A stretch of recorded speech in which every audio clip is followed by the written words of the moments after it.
Welcome to Mac Talk, a Middle Tennessee podcast from Mount Haven Arts and Cultural Center in Hendersonville, Tennessee. I'm your announcer, Kennedy Galpin. Today's episode is brought to you by our friends at Copper Creek Electric, a trusted electrical contractor serving the greater Nashville area. Thank you, Kennedy, and welcome everyone to Mac Talk. I'm your host, John Pitcher. We like to think of the Mac as a cultural town square where we encourage everyone to be their creative best. So, Kennedy, you're about the most creative person I know. What sort of creative things have you been up to this week? So this year, at the start of the year, I told myself I wanted to learn instruments a little bit better. So this week, and actually this past month, I actually got a new instrument called the Suzuki Omnichord. It's an instrument from the 80s. They recently started re-releasing them and made a new one. And I got one from Sweetwater started this past month. So I've been learning to play it, and it is fantastic. Okay, let me ask you, first of all, I thought you were going to do the guitar. Yeah. What happened with guitar? What's going on? I'm still learning it. You're still learning guitar? Yeah. So now you're becoming a multi-instrumentalist. I'm trying. What is an omnichord? So an omnichord, similar to a guitar, you strum it. It has a strum plate on it, but instead of strings, you have buttons that you press to produce the chords you want to play. Okay. So is it kind of accordion-like? Similar. It's kind of similar. It's like a cross between a piano and a guitar and a harp, I would say. Okay. Like a tri-cross between the three of them. And because it kind of produces harp-like noises. But you and it's an electronic instrument, yeah, right? It's an electronic instrument. Okay, yep. so you can also get these sort of crazy bent electronic sounds and things, right? You can. Some distorted sounds. And it has different settings where you can actually play like a harp noise or like guitars or banjo is an option. You can do drums on it, actual piano as well. Now it's crazy. Now this is beginning to sound really cool. This one is it's crazy. Now I think I want to go and learn how to play the omnichord. Recommend it. That sounds pretty. So what music do you play on? Did you just improvise? Did you just experiment? A little bit of your experimentation, own sounds, or do you play tunes on it? What do you do? A little bit of experimentation, but also because it's similar to that of a guitar, you can actually take guitar chord tabs and play along to songs like that, like it's a guitar. Oh, okay. So you're doing Stairway to Heaven and you could, yeah. I mean, kind of stuff. There's not really strings, so you can't map it out like that. But you can play chord-based songs. But you could, okay. In theory, I'm sure there's somebody out there just ripping it on a omnichord out there, and it's not me yet, but maybe one day. Okay, one of these days we're gonna have a omnichord recital. Maybe not that. Okay. It's too far. Still, omnichord. I'm gonna look that up. Okay, it's a lot of fun. So Kennedy, let's go ahead and introduce today's guest. Carlton Wilkinson is a noted Nashville photographer and academic. He's also curator of the exhibit Sister Griot, the iconoclastic art of Barbara Bullock. The exhibit is on display at Nashville's Frist Art Museum through April 26, 2026. Barbara Bullock was a Nashville-based artist who depicted vivid characters living in a topsy-turvy world. Her paintings offered satirical commentary on societal norms, and they served as powerful critiques of systemic racism, sexism, and classism. Bullock passed away in 1996, but her art continues to have an impact. We're excited that Carlton is here to talk with us about the new Barbara Bullock exhibit at the Frist. Carlton Wilkinson, welcome to Mac Talk. Thank you. I'm so excited you're here. This exhibit that we have at the Frist, Sister Griot, is one of the most amazing exhibits I think I have seen here in all the time I've been here. You are, of course, the curator for this amazing exhibit. Thank you for your interest, and I've seen many great shows here, but I'm very particularly connected to this one. So let me ask you, because a lot of our listeners won't be familiar with this. Who was Barbara Bullock, and why is she such an important artist? I think she's an important artist because she told the truth in her, based on an interesting viewpoint and viewpoints, because she, for a time after having a stroke, she saw double vision.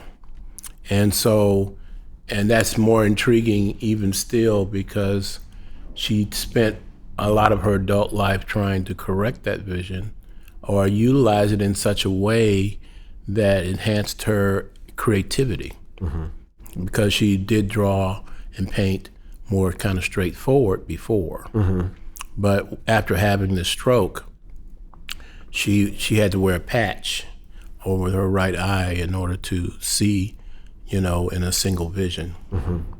But when it comes to content, I mean, her work was, I would say she would have been great as an illustrator. And working with the news media and social media and creating works that were conducive to that kind of industry. But she had her own mind and her own intent to speak her own truth. And I think, and she was very personalized, and she was very sensitive to others and human nature. Right. Well, you mentioned she had a stroke. I think she was just in her mid-30s. Mid-30s when she had it. She was born 1946 in Correct. Ohio, is that right? And then she grew up in Buffalo. Yes, And because then she was adopted. And then she moved to Nashville. That was to go to school, right? Tell me a before little, that, I think of DC. her as a Nashville painter. She also considered Nashville her creative birthplace. Although she was creative beforehand, and she was living in D.C. before Nashville for a time. She attended American University, in fact, for That's in Washington. That's in Washington, D.C. And she also had exposure to many great artists and up-and-coming artists in Washington, D.C. So she was getting all of that energy and all inspiration before she got to Nashville, but she committed here in Nashville to be a dedicated artist. Right. And she came here, I think it was it in the late 60s to study? 1969, my understanding. Right, yeah. and it was to study at the George Peabody, right? Correct. Which is now Vanderbilt. Yes. Okay. So that's what brought her here. How did you meet her? And tell me, what was she like as a person? I met Barbara in the late 1980s. She had a show, one-person show with I believe at the time, Taka Tennessee Arts and Crafts Association. And they had the space in that cabin on Nashville Pike that I think now is no longer, because it had a fire. But it was in that cabin. I went to see her work at the urging of a mutual friend, and who was teaching at Belmont, and her name is Victoria Boone. Okay. Yeah, and so at her urging, I went to see her work. And what did you think? Well, one of the first pieces I saw was the Falling painting. Okay. And I was like, okay, this is different. And, when you look at a lot of shows and a lot of artists, younger artists, they're trying to create things that are more decorative in scope. And even though it had a decorative quality, but here you had the interior space limited to one side, and then you had her falling, and of course that's a shock value. When she's falling, she's in a red dress, correct? Correct. And she's upside down. She's Yes. falling off of like a balcony or something of a house she lived in Buffalo. Is that right? It is based on a true event, and she was in the family home. There was a balcony, and somehow she fell off. And we don't still are sure why. Did she trip? Was it intentional? We just don't know. Okay. She was around 15. Okay. Well, the title of this show is Sister Griot, the Iconoclastic Art of Barbara Bullock. Griot is a West African storyteller. What is the story or stories that Barbara is trying to tell? Because obviously that must be part of what you're thinking about here. Well, that term was coined by a fellow artist his name is David Cassidy, who was at time pursuing his PhD in religion at Vanderbilt. and he's also a painter and artist. And so he, in viewing her work and befriending Barbara and talking with her, he just felt she was on the verge of communicating issues pertaining to African American citizens and people of America. And so the griot term, which I became familiar with through this experience, is basically the duty of that person is to keep the stories and from generation to generation to tell to the young people and continue those stories. It was like a verbal record of the stories of the village and the community. And so she took upon herself to tell the stories of the village. In this case, largely the African American village, but not exclusively.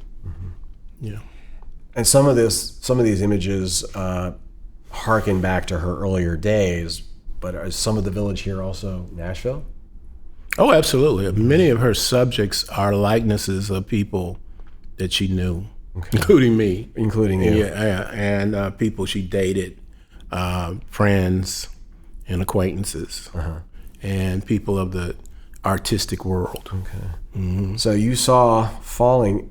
As I understand it, Joe Nolan has a wonderful piece in the Nashville Scene from the last week that talks about this exhibit, and he mentions that you had your own gallery. So, were you? Well, that was our. Did you work with her as a curator then? And tell me a little bit about that. The synergy of that was that I had a gallery, I could represent her, and I offered to do so, and so that began our relationship. And so, so I began representing and showing her work piecemeal, and then ultimately we had a show. But she was having shows at different galleries and spaces such as Vanderbilt, Surratt Gallery. Then I got her a show in Atlanta, and so which was, very, in a community gallery there, and so we just remained very active, and then a lot of her clients began to, through my experience, began to want to collect her work. Yeah. What was she like, just as a person? I think different people can say that differently. Our relationship, she was very amiable, intentional. She had a very soft-spoken voice. She loved to entertain in her small space. And she was a gourmet cook.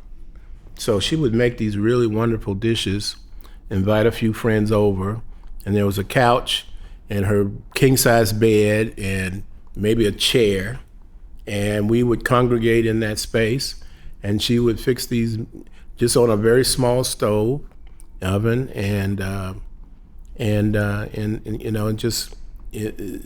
so she was very gracious. I think she was, and that's part of her training. She was taught to be somewhat debutante. Right. Well, her mother was a socialite, correct? Correct. Okay. Yeah, which was her mom. I call her Aunt Mom. Okay. And just to kind of give you a briefing of that story is that she was born, her mother remarried, and apparently there was a need for her to separate from her child at that time. Her sister, through the encouragement of the grandmother or the mother, to take Barbara into their care because they were childless. They had a big home in Buffalo, and that's how she got to Buffalo. Okay. But they kept that quiet because Barbara was not really in tune to the fact that she was adopted until she was like an older child. Yeah. Okay. You, of course, are a photographer, and one of the interesting things that have come to light through this exhibit is there's a photo that you took of her where she's, smoking a cigarette and drinking a beer? We were mimicking... Tell me a little bit about that. We were mimicking a painting Okay. that's in the background. And she's in a slipper, what do you call it? The slip. Uh-huh. And so we were playing on that theme. So, but Barbara did smoke a lot, and she also drank a lot. Did she drink Miller? She drank beer, but her favorite drink was vodka. Okay. Russian vodka. Okay. Yeah. So she was. Beer was also one of her on her palate. So she was suggesting at least one facet of her personality. Absolutely. So she was, in addition, she was maybe a little bit of certainly a fun partying kind of person. According to her cousin, she loved to party. She loved parties. So and that's a socialite, would love parties, right? And I think that just came just in her natural background. From her upbringing. Right. Yeah, because they had a home that was suited for, events and parties. Well, one thing that a socialite is and a party girl is not necessarily as an iconoclast, and that's part of the title of this show as well. What makes her iconoclastic? Talk a little bit about that side of her.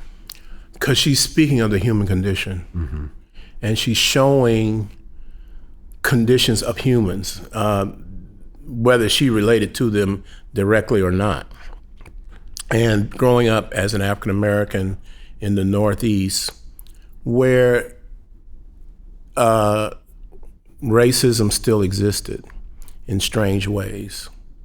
And she might have experienced a little bit more freedom in terms of being in Buffalo and the society and what have you. Sometimes Barbara was viewed not so much as African American, but maybe Spanish. Her mother and aunt were very light-skinned women, and sometimes probably viewed as racially ambiguous, maybe, and that happens a lot in the Black community. Right. Well, when I first mentioned this to you, I was talking a little bit about one of my favorite American classical composers, Florence Price, who was born a good 50 years before Barbara. But she ended up studying at the New England Conservatory of Music, which in Boston, which is incredibly prestigious. But she actually passed herself off as Mexican in those days. That would have been probably around the period around World War I. And because of that, she was able to get this first-rate education, and she became the first African-American woman composer to ever be performed by a major orchestra. I believe the Chicago Symphony was playing her music. If you listen to anything today by her, you wouldn't have a sense that she was a woman or any particular race. You would just simply think this is a great composer. But at the same time, I kind of thought of her when you mentioned Barbara, because it does shape the trajectory of your career a bit. If you're locked into these places in society where you're not going to be able to move forward. Well, you're getting into deep territory right here. Yeah. And Chicago had a lot of African Americans who were in the situation they could pass for white. Yeah. My father's uncle was one of those persons who was born in Mississippi, white father, Black mother, educated at Tuskegee. And my grandfather lived as an African American, married a woman whom he met at Tuskegee as a student, but his brother went into Chicago society and passed for white for his whole career as a dentist. And so, and I tell you that story because Barbara's family, maybe there were a few people who could have made that kind of choice to just kind of pass for white. Now, when you speak of classical music, now we all know now through more open history that classical music might have been very much influenced by the Moors of Northern Africa. And so it's not a black and white thing at all, ultimately, when you speak of classical music. But of course, and then Amadeus has often been thought of as being mulatto or part African American.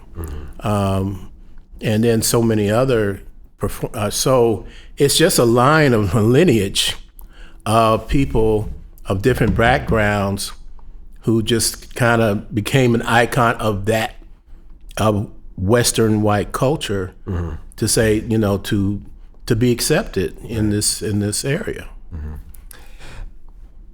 I have read that Barbara was influenced at least somewhat by the Dutch artist M.C. Escher. I think of Escher as being sort of very mathematical in his work, very influenced by that. How do we see that in Barbara's work?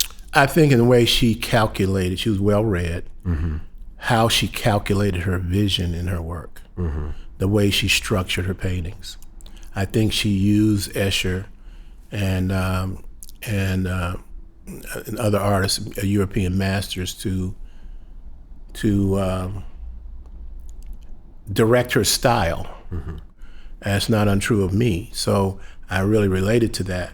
So, but I also see her, if she were a writer, you know, still having studied different artists, writers like Emily Dickinson and oh boy, I'm blocking on the name right now. But but also Zora Neale Hurston. It's just really, we live in a multicultural society, and so as a result, we're influenced by multiculturalism. And even though Western idealism is a big part of our learning structure, okay, you know, I think that whatever influences she had were just based on her natural learning experience. Right. Okay. We're speaking with Carlton Wilkinson, curator of the exhibit Sister Griot at the Frist Art Museum. We'll be back after this important message. Copper Creek Electric proudly supports arts education through a partnership with the Mott Human Arts and Cultural Center. Together, we provide students with access to tools, training, and opportunities to explore their creativity. By investing in the arts, we're helping inspire brighter futures and strengthening communities across Tennessee. Creativity is electric. For more information about Copper Creek Electric, check out their website at coppercreekelectric.biz.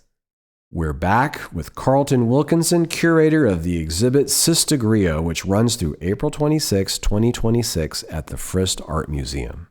Yeah, oftentimes progress in art happens and art really starts to move forward. Any kind of art, whether it's music or literature or painting or photography.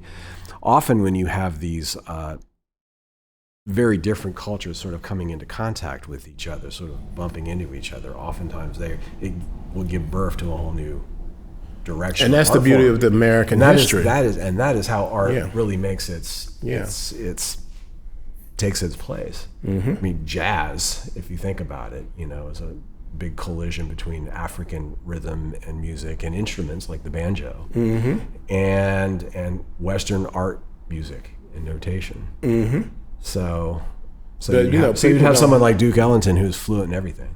Well, you know, people are not aware. I became aware of this years ago, that when jazz was first being recognized as a unique art form, the term jazz came from a derogatory term, as jackass music. Okay, and that was this initial distinction. Right. But then the popularity, then through the Cotton Club and all these influences that came in that popularized jazz, then it kind of earned its space. Yeah. Yeah. The European masters who were in their studios in Vienna or wherever, when they first started getting some of that sheet music of ragtime, were absolutely transfixed.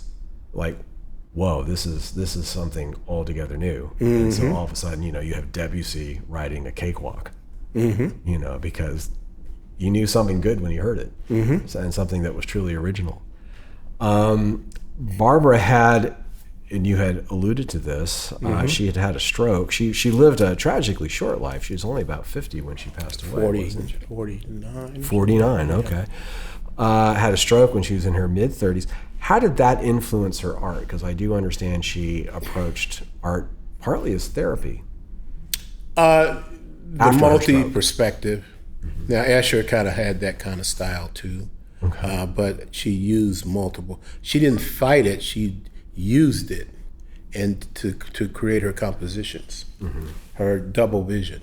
She had double vision after that stroke. And yes. Yes. And it was due to blood flow because she had a very unique surgery. Still to this day, I can't get a lot of, even my doctor friends, to describe it for me. But where she had a vein already taken out of her feet, a leg, and she's displayed that in her work.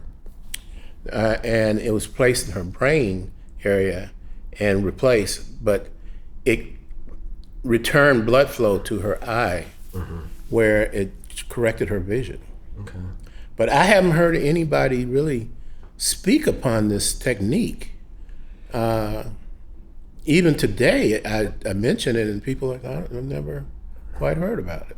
No, that's interesting. Well, do we see that double vision a bit in her paintings? Because I know there's like sometimes like segmented blocks. There's a painting down there. Multiple vision. Yeah. Oh, yeah. And absolutely. so it's. I mean, is that sort of a kind of reflection of, or her way of displaying, on canvas, what she is seeing in her brain, in her Again, eye? it was her reality. It was her truth. Okay, her truth. Visual truth. Okay. Yeah. That's how she saw. But wearing a patch was the only thing that could correct that or make it normal. Okay. Or semi-normal. Okay.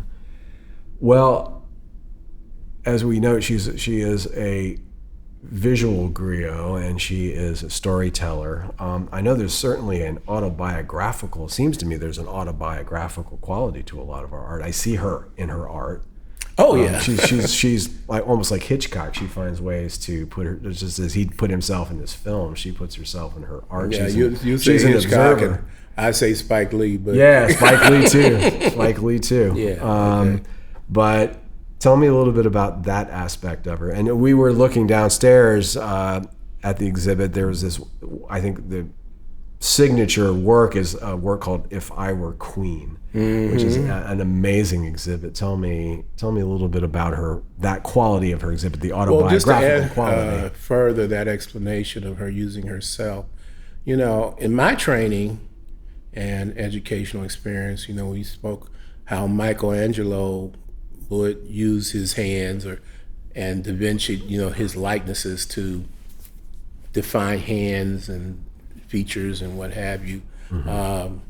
And to fast forward, Barbara was alone a lot.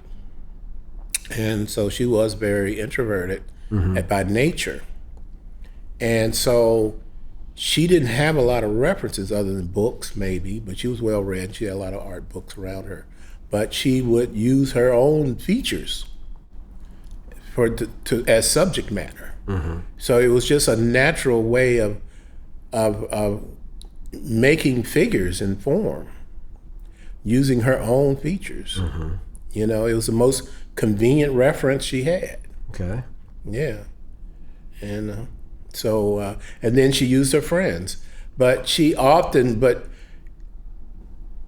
upon looking up the scope of the portfolio of her work from childhood to present, she often used herself. So again, being alone a lot, she used herself as her own reference. Okay.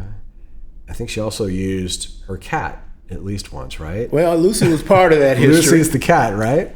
Lucy was a wonderful cat that barely meowed above a whisper. It went where it wanted to, and in and out of the house. And well, and if I were queen, I think the cat is a princess because she's drinking out of a saucer, drinking tea or something. Coffee, tea, yeah. Okay. So this is a privileged cat. She was the embodiment of what Barbara was supposed to be, the true lady. Okay. Very proper and type of cat. Okay. And she spoiled. She never ate cat food really, and tuna, and she was just a princess around that house. Yeah, around her dwelling. Wow. Yeah. There is. I would like to ask you a little bit about some of her process and her technique. There is one painting down there that's definitely,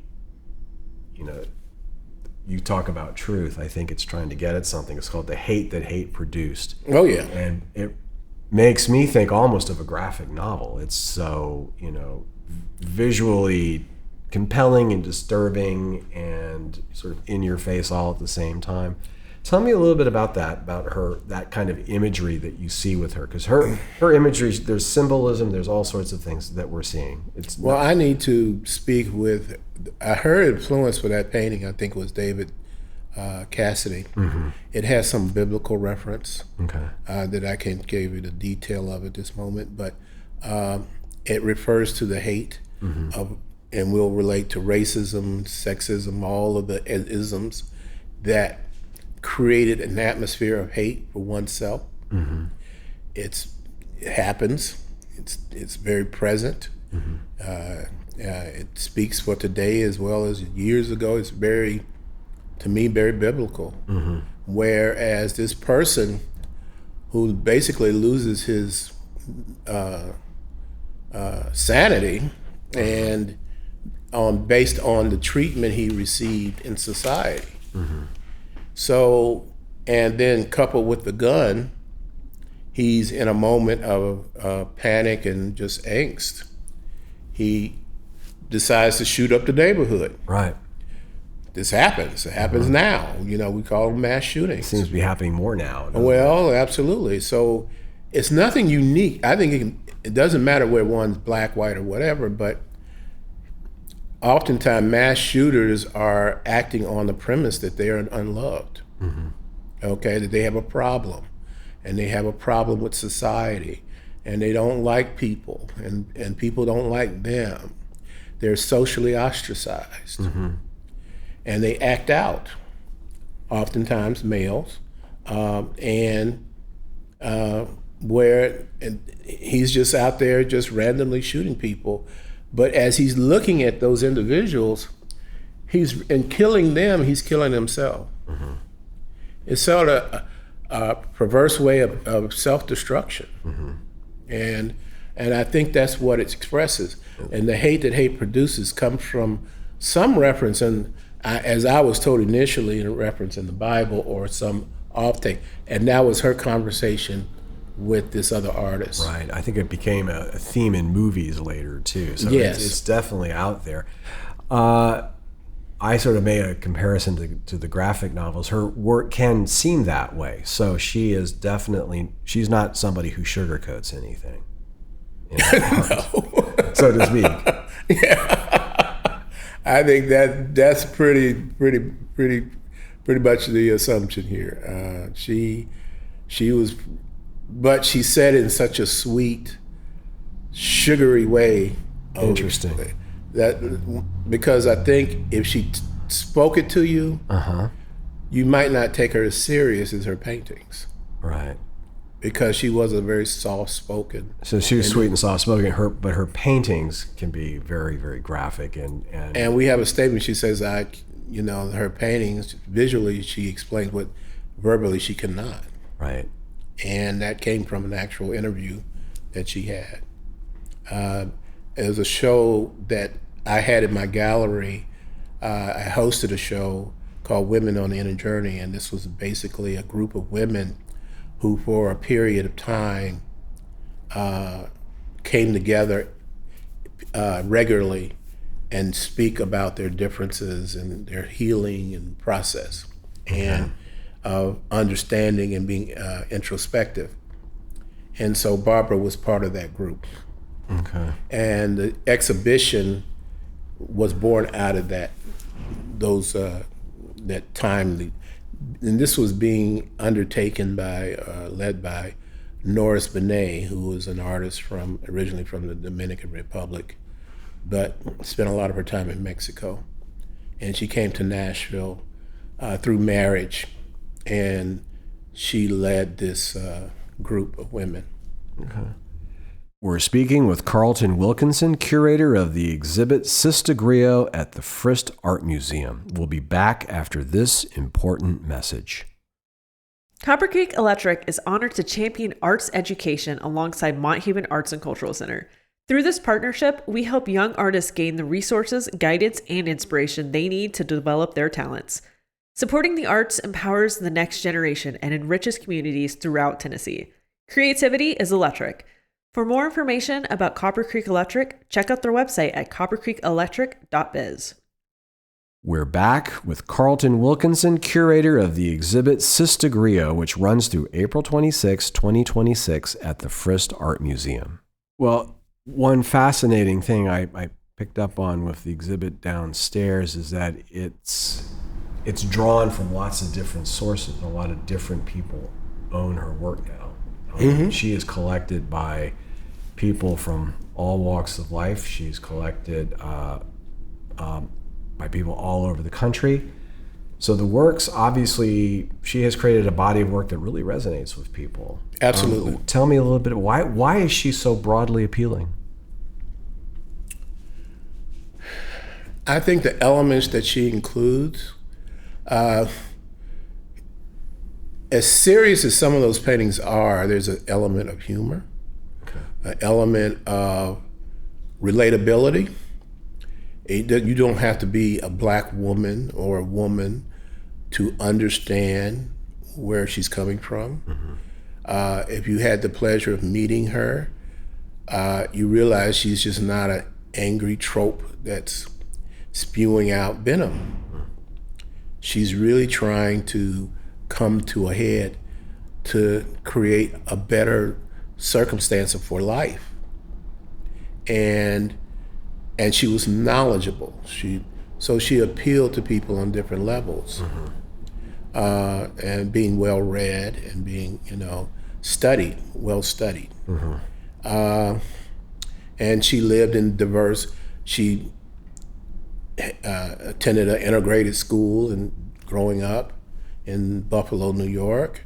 Again, gave her different exposure to different people, different classes,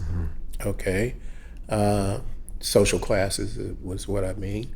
And so she was empathetic really to the world. Even though she could be very sharp in her explanation of that, she was very empathetic with society and people and the human condition. And people see that, understand that. And those who collected from her wanted to understand that. And there's a difference. Right. Okay, so from a policeman to a doctor to a musician to, usually, just people who really wanted to understand what the world is about and what it could be. Right. And she certainly had a singular voice, in which one detects in her work. I think Leonard Bernstein said he could know something was a Gershwin song in 3 notes. And I think that one could detect that with her. I feel at this point, if I saw one of her paintings just without you would attribution, suspect it's her. Just in a room somewhere by itself, I would think, I think I've seen that at the Frist before. Well, she had a protege. She had people who really admired her work and wanted to be like her. And one such artist, Samuel Dunson. Oh, okay. And it's a name I know. They showed together before she died. It was the exhibition was entitled "The Beginning and the End." Okay. Barbara was dying of cancer, and he was just coming out of undergrad studying painting, and he was very much influenced and impressed with Barbara, and so Barbara's effect was just like, I wouldn't say dramatic like an explosion, but yes, but she was very contagious, how she felt and what she wanted to convey about life. Well, Carlton, I appreciate your time. Just maybe one more question. I have found this to be a very powerful exhibit. Thank you. Well, she thanks you. I love where it's located. It's a perfect complement to In Her Place, which is also, here at the Frist. What do you hope people take away from this show when they see it? Well, as you are probably aware, this show is part of In Her Place, the exhibition of 28 wonderful artists. I think it's 28 or 29 wonderful artists. And Katie Delmay, she saw the potential and the opportunity to have Barbara featured, but she just needed her own space. But she is part of the larger. So when you see Barbara's work in context to all of the women artists that are displayed, it just comes together as one big, wonderful soup of creativity. So Barbara never pretended to be on her own. She never felt like she was by herself making these statements. She might not have made them, but she was a strong-willed person, so she might have. But she was encouraged by the people that she was around to make these bold statements about life. The show In Her Place is just a wonderful complement to what she was trying to do. So it's a great marriage of different, it sounds like polygamy, but but it's a great coming together of like minds. And I don't want to say they are alike, because I think the shows show a great amount of diversity. It does. And so, but it came together as one. And I'm proud that Barbara was able to her work was able to be seen as one entity, but not exclusively. Right. I like the prominence, though, that the Frist gives it, because it kind of shows her place as a bit of a pioneer. She's helping to lay the groundwork for all the great art that we came to see later here in Nashville.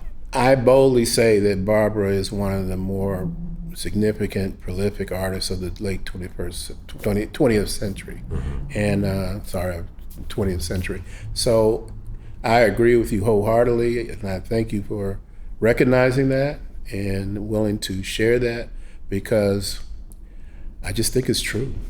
I think Barbara's place in the creative world, I'm not going to be pretentious, say it should be like a Manet, Monet, and Lautrec, and distinction, but it could. I think she really, like for what they were to Impressionism, but she is definitely an artist that should be explored, studied, now that we have her work together as a unit. Okay. Well, Carlton Wilkinson, curator of Sista Griot, the iconoclastic art of Barbara Bullock, thank you for joining us. Thank you. Thank you for having me. You've been listening to Mac Talk from Mott Haven Arts and Cultural Center. Our mission is to educate, elevate, and encourage our community through the transformative power of the arts. If you're interested in transforming your creative life, check out our website at motthavenarts.org. Our guest today was Carlton Wilkinson, curator of the exhibit Sister Griot, the iconoclastic art of Barbara Bullock. The exhibit runs through April 26, 2026 at the First Art Museum in Nashville. Our podcast music was written by Nashville composer Christina Spinay. I'm Kennedy Galpin. Thanks for listening, and we'll see you next time.